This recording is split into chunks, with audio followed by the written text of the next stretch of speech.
I dare you to hop on to Twitter or the forums at JetNation or anywhere you go to talk about your New York Jets and make a positive comment about Malachi Corley without having somebody remind you that he dropped the ball as he crossed the goal line, or he played at a small school, or his game has some holes in it. Well, no kidding. I'm Glenn Norton with JetNation Radio and JetNation.com. Be sure to log into JetNation.com where you can register and become a part of what is the most active Jets message board on the web. Been a little over a week. Wanted to hop on today. Might even hop on tonight with some more stuff. But just wanted to touch on this Malachi Corley situation with the Jets, okay? I get it. I understand. Nobody was more upset than I was when he finally got an opportunity to make a play last year. It looked like he had an easy walk-in touchdown and drops the ball before he goes into the end zone. It's the dumbest play in NFL history, college history, and a ton of guys have done it. How it still continues to happen, I have no idea. Corley, I said afterwards, Corley didn't seem to bother him all that much after the game. As a fan, it was really not the reaction you wanted to see. You expect, man, that was really dumb, not going to happen again, stupid play, I don't know what I was thinking. We got none of that from Corley. So I get it. I get the anger, the frustration, and all this. But move on. I mean, what is the claim here? And I said this yesterday to somebody on Twitter because I've had this thought a million times, and it's now to the point where every time I see the comment, I get it. I get the comment. Ha ha, funny. He made a dumb play. Fine. But how many times am I going to see a Jets fan talk about Malachi Corley not getting playing time because he dropped that ball as he crossed the goal line and cost the team a touchdown? How many times can fans repeat the same thing over and over about Corley dropping the ball, not scoring the touchdown, as if he didn't play for the rest of the year because there was a very legitimate concern that might happen every time? Not that he might have learned a lesson from it and thought, you know what? From this point on, I'm going to carry the ball through the back of the end zone, get the touchdown, and then celebrate. It's such an illogical, prolonged response. In the moment, I get it. In the days, weeks, even some months that followed, I understand being upset about it. But we're now a few weeks from training camp, and people are still talking about, is someone going to teach him to hold on to the ball? No. Nobody's going to teach him to hold on the ball, and for the rest of his career, he's going to drop it at the 1-inch line every single time. That's what's going to happen. What a completely sane and rational thought process. Give me a break. So, yes, Corley made a dumb play. Can we please move on from it however many months later? This team has bigger worries than whether or not Malachi Corley is going to drop every would-be touchdown for the rest of his career. It's just silly at this point. The other thing I keep hearing about Corley that people often respond with is, well, look at the level of competition. Look where he played. He played at Western Kentucky. He's not going to be any good in the NFL. Okay, I get that as part of an argument. As if you're making out a list of things that you're concerned about when you draft a player, anytime you take a guy from that low level of competition, that thought process, that's part of the thought process. Well, he played at this school, what was the competition like? Okay, fine. It's not the be-all, end-all, folks. I mean, for some people who are saying that, perhaps they just started watching the NFL 20 minutes ago. To them, I give a pass. If you've been watching this game for a decade plus, 2 decades, 3 decades, 4, whatever, this game as long as I've been watching it, and I'm sure many people watching this, have you ever heard of Jerry Rice or Terrell Owens or Randy Moss or Marquise Colston? And no, I'm not putting Malachi Corley in their class. I'm not saying Malachi Corley is going to be a first ballot Hall of Famer. I'm just saying, can we let go of he played at a small school? I tweeted out a highlight a few weeks ago where Corley makes a catch, gets hit almost immediately, spins off the defender, but gets knocked toward the sideline, runs the tightrope, high steps along the sideline, cuts back inside, and evades multiple. Showed fantastic contact balance. And somebody commented, oh, that's against so-and-so. So am I to believe that his ability to maintain his balance is going to get worse as the level of competition increases? Your balance is your balance. Your ability to stop on a dime at full speed and change directions is not going to change based on the level of competition. Now, you want to talk about your ability to get open, your ability to break tackles. Fine, there are some things that will change. Dylan in the chat, how are we doing, Dylan? Says he's still high on Corley, and hope you're doing well too, Dylan. So I'm not. Again, I can understand, and of course the third thing, and Dylan and I talked about this, and I talked about it with Scott Mason on his show on Play Like a Jet. Before Corley was drafted, I said before the draft, my dream draft, my dream scenario, give me Brock Bowers in the first round and then Corley in the second or third. And you have two dudes who can catch the ball near the line of scrimmage and run people over and be a physical football team. But now, a year later, you have people talking about Malachi Corley as if they didn't know that he was a guy whose game was going to need some refinement. Again, I said a million times, look, draft a guy like Malachi Corley, use him on the quick screen game, the short, the tunnel screens, the quick hitters, the end arounds, the gadget plays. And while he's contributing in that way, work on the rest of his game. That's what practice is for. That's what you work on with your coaches during the season. Which, by the way, part of what spurred this on was I caught a quote from Rich Cimini the other day. I'd read the story when it came out, but it didn't hit me till I was on the forums on JetNation looking through a thread, and I reread the comment from Cimini. It said Jets coaches weren't enamored with Corley when he was picked because his route running needed work. So, because you're going to have to coach him? Like, GM, please don't draft guys that we have to coach. Garrett Wilson's and Sauce Gardner's only, please. And there's been turnover, of course. Sean Jefferson has stayed on. That was part of the conversation on Twitter. And I said, I'm not in the room. If Jefferson's one of the people that didn't want Corley, that's not great news for Corley. But Cimini said coaches, suggesting plural. And there are a lot of coaches who have moved on, who are no longer a part of this organization. So you hope those were the guys who didn't want to work with Corley, who didn't want to develop him, who were upset over the fact that they were going to have to coach a football player. It's no big secret that the Jets, over the past, I don't know, however many decades, it feels like forever, haven't been able to develop offensive players. Part of that because they're always hiring defensive-minded coaches. But now we hope it's different with Aaron Glenn.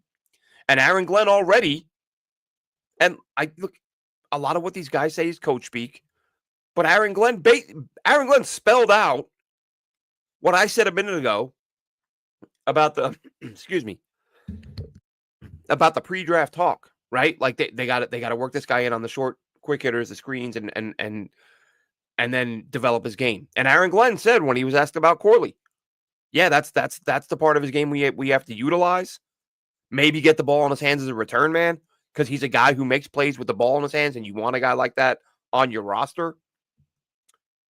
But I think the big difference here, and I think most would agree with me, if that was Robert Saleh at the podium being asked about Malachi Corley doing virtually nothing as a rookie, the answer would have been, we love Malachi. We got to support Malachi. He's going to be great. We got to put our arms around him and make him understand that he's part of this thing moving forward, and he's going to be awesome, and it's going to be fantastic, and you wait and see. He's going to be a good player in this league.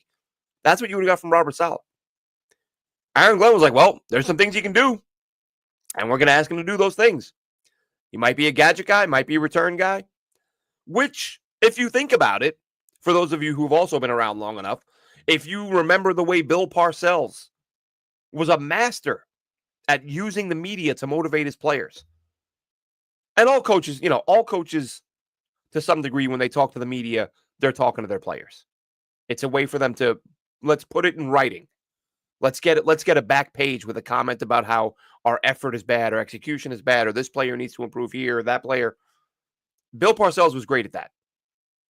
And now Aaron Glenn is saying, he's not saying, Malachi's great. We love him. We're going to love him up, and we're going to get him rolling, and he's going to be great. No, Aaron Glenn's not saying that. Aaron Glenn is saying there's some things he can do.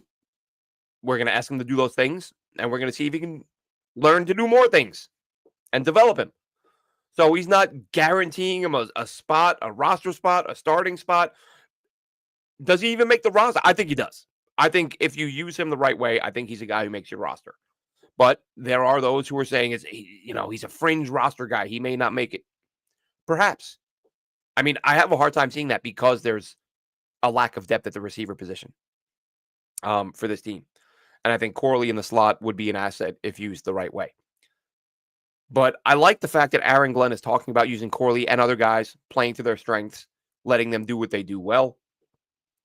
But what I can't, listen, say what you want. I say all the time, I'm not here telling anyone how to be a fan.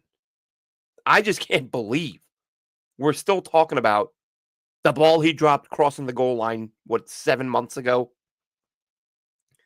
The level of competition, as if we've never seen a wide receiver come from a small school and be good. Again, you're going to tell me the things he does well, he'll forget how to do those things when the level of competition improves. And again, certain aspects I get. I mean, I have concerns too. I wanted them to draft the guy. But when you're getting outside of the first round, hell, sometimes when you're getting outside of the top 15, there are guys you really like, but their game they're not a finished product. Malachi Corley's not a finished product. Now, why do I think he will be a quality player?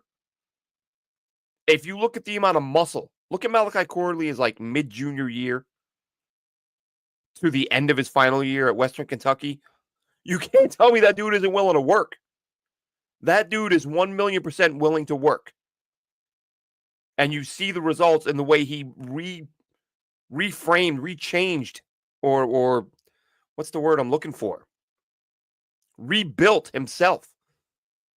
And I talked about this, and I've mentioned this, that, when Dylan and I went to Mobile a few years ago, or a couple years ago, first observation I made coming out of the tunnel looking at the players, I said, Jesus, Malachi Corley's twice as big as I thought he was. The broad shoulders. Look at his film from a couple years ago versus now. Different body type. So we know Malachi Corley's willing to work. We know there are some things he does very well. We know if we have a half a brain, he's not going to drop the football every time he gets near the goal line again. And it's probably never going to happen again. God forbid that happens again. I can't defend him. If that happens again, I can't defend him at that point. It's like once is bad enough. Twice is like, all right, that can't happen. Can't happen.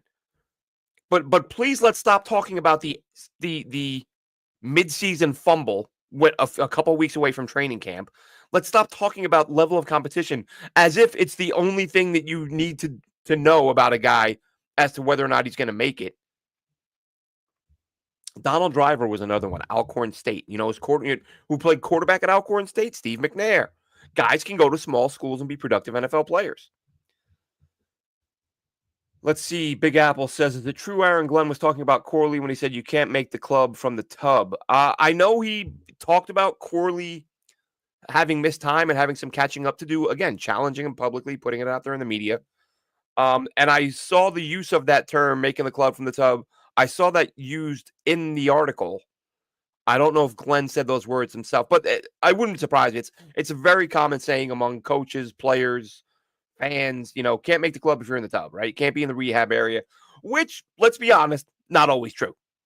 I invite you to look at Tony Adams' rookie season when the Jets kept him on the roster. Didn't play much, but didn't play at all in the preseason. I'm not even sure how much he practiced. But Tony Adams spent a lot of time hurt as a rookie, made the club from the tub. So it can happen if they like you enough. And Corley, again, in this situation where there's such a lack of depth at the receiver position, I wouldn't be surprised if he finds a way to make it if he's not active. Well, I shouldn't say that because Aaron Glenn is, again, he's the old school, we believe he's going to be the Parcells type where he's going to have some pretty stringent demands.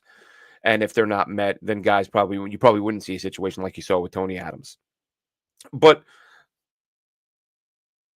in totality, yes, there are concerns about Malachi Corley. However, we're being a bit absurd when we exaggerate the level to which we should be concerned at this point. I'm not here to say he's going to be a superstar player. I mean, again, yes, I did. I wanted him. Give me Bowers and Corley. That's what I wanted. So I'm not sitting here trying to defend the warts or the mistakes or anything like that. But I'm also not giving up on him.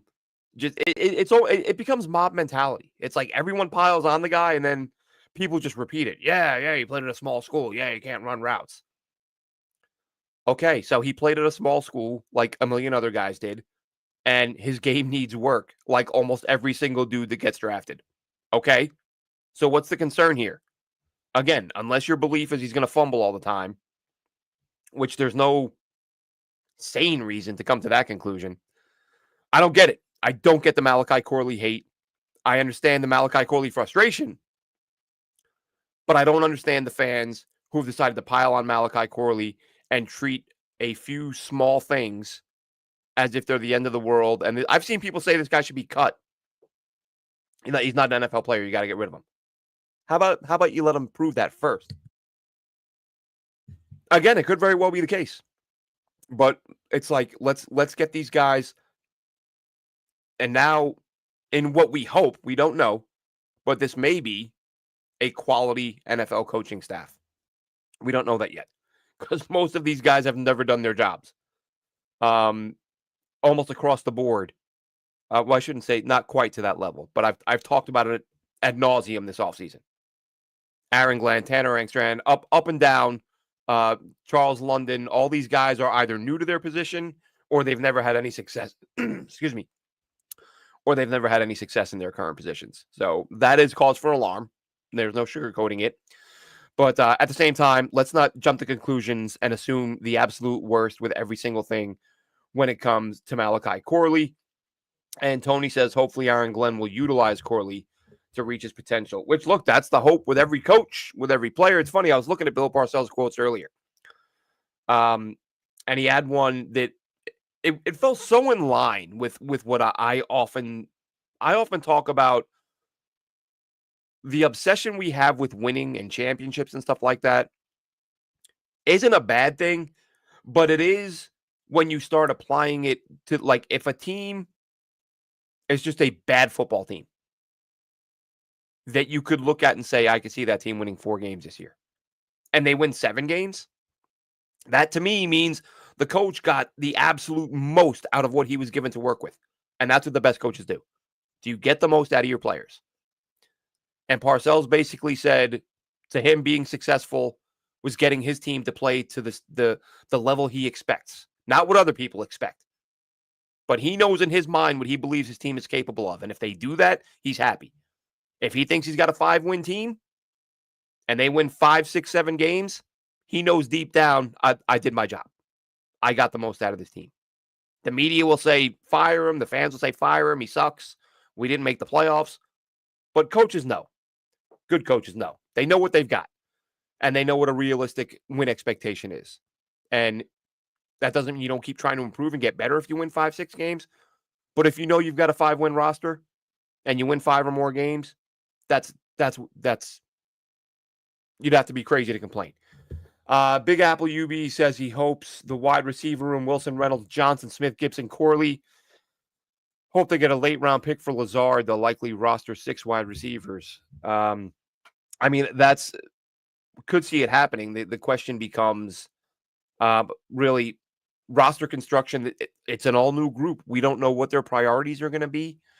As far as Lazard, I think anyone of value who might bring something back, whether it's Lazard, whether it's Breece Hall, which that's not what I'm saying I want, but people have thrown his name around. If I'm the Jets, I wait till near the trade deadline to move anybody. That's when you might get a team to give you a little bit more because maybe they lose a starting receiver and they feel like, or a starting running back, and they feel like getting Breece Hall, getting Allen Lazard. Maybe instead of a 7th rounder, you get a 5th out of him for a Lazard or something. Especially if, God forbid, if Lazard's playing well. Let's not forget, like stat-wise, yes, Lazard had some drops, but he was playing some productive football last season. He was finding the end zone a fair bit. I believe early in the year, he was sort of in the top 10 in touchdowns. So if you get him playing at that level again, now he's got more value than you would get right now, which would be a 6 or a 7. Let's see. Dylan says when it came down to trying to win or developing last year, The coach chose winning and it didn't work. Development's the key with AG. That's I think this team has to understand, and I think they do. I mean, they're going to talk about how they're going to win right now, and that's a good point from Dylan. That they know deep down they're not a Super Bowl team. So I think the focus will be on development. I've talked in the past about how it seemed, and I keep meaning to go back and look at the snap count. I could be wrong, but when I watched the Lions games I watched last year, they seemed to work to get as many guys involved as possible. And it drives me nuts. It drives me nuts when you're a bad football team, because the Jets more often than not are a bad football team. When you're a bad team and you're losing games with veteran players who are not going to get better, they're not going to progress, and you got rookies sitting on the bench and not getting reps, not getting developed. Once your season is over, once you're mathematically eliminated, fine, play your vets. They've earned it, all that stuff, but work the young guys in. Work the young guys in. And I think that's what we'll see from this team this year. If they're out of the playoff race, we'll see some of these young kids get on the field. Let's hope they're not out of the playoff race too early. I mean, that is what I expect to happen. I'm not going to sugarcoat it. But, of course, I hope they're playing meaningful games. Even if you miss the playoffs, let's play some meaningful games late in the year. I don't see it happening. There'll be more. We'll talk about that more in the coming days and weeks. Obviously, camp right around the corner. So I'm going to be popping on, probably do a full 90-man roster breakdown, but also ranking some position groups and things like that. So more to come in the coming days and weeks. Just wanted to hop on, talk a little bit about Malachi Corley, and I think some of the craziness surrounding him and why fans have given him such a hard time. Ease up. Rookie guy, made an incredibly dumb play. No defending it, but let's not have it be the end of the world. Real quick before we go, Tony said Fields is a 2-read quarterback. Wilson and Taylor will get the most catches. Can Fields develop to multiple reads? That's the question, Tony. And it's, listen, because I wish there was a guy on this staff, be it a QB coach or an offensive coordinator or somebody that we could point to and say, well, remember when this guy was working with this quarterback and his game got better, and he worked with a guy who had some holes, but over time they got better. We don't have that. We've got a running back coaching the quarterback. We've got a rookie OC, rookie head coach. Everybody's new. Rookie O-line coach. Everybody's new. So I wish I could sit here and say I feel like they have the right people to develop Justin. They might. Anybody who's saying they do, and some people are homers. It's fine. But that's all it is. You can't base anything in terms of what you expect this staff to do with Justin Fields. There's no history or track record to base it on. Oh, well, this guy was here where they developed that guy. Right. But someone else developed that guy. And he had a hand in it. That's great. That's fine. But we don't have a guy that we can look at and say, he's done it before. Hopefully he can do it again. I love Justin Fields' talent. As I've said before, it's rare. He's got rare talent as a runner. And more often than not, I hate when the number one thing you can say about a quarterback is he's a great runner, because I want a great thrower. But he's such a good runner with such a talented young offensive line, and I believe talented running backs. I think that even if the passing game takes a while to come along, they're going to be able to do enough on the ground to give teams headaches. At least Tanner Engstrand, this is your welcome to the NFL. You've been gifted. Most rookie offensive coordinators who take over after a staff has been fired, your team just won 4 or 5 games, you don't generally inherit a very good young offensive line. So Tanner Engstrand, happy birthday to you. Like, you're getting a very good O-line to work with. And you've got some very good backs, and probably the second most athletic quarterback in the NFL. I mean, I would say Justin Fields is only behind Lamar Jackson as a runner. So he's got to develop that ability. And that's the big knock on him from a lot of people. He's a one-read guy. Dump it off quick, quick hitter, quick throw, which Pittsburgh did a ton with him last year, or drop back and heave it up deep down the field. One-read quarterback. Let's not pretend he was in a great situation. A lot of people said the same thing about Sam Darnold, but they weren't saying that about him last year. So I'm not giving up on Fields. I'm not giving up on Corley. I'm not putting them in Canton. I'm not saying the Jets are going to win 10 games on the backs of those guys. I'm just saying they're both guys who have a lot of talent, and we'll see Like, let's not write off this Jets coaching staff and their ability to develop some of these guys before we've seen them actually fail. Now history tells us they probably will. But until they do, let's relax a little bit and let's stop writing guys off before they even fail. That'll wrap it up for this one. Like I said, might be back later on with a few more things, and this will be a busy couple of weeks. As I said, with training camp coming, a lot going on. We will be around plenty. Have a good one, Jets fans.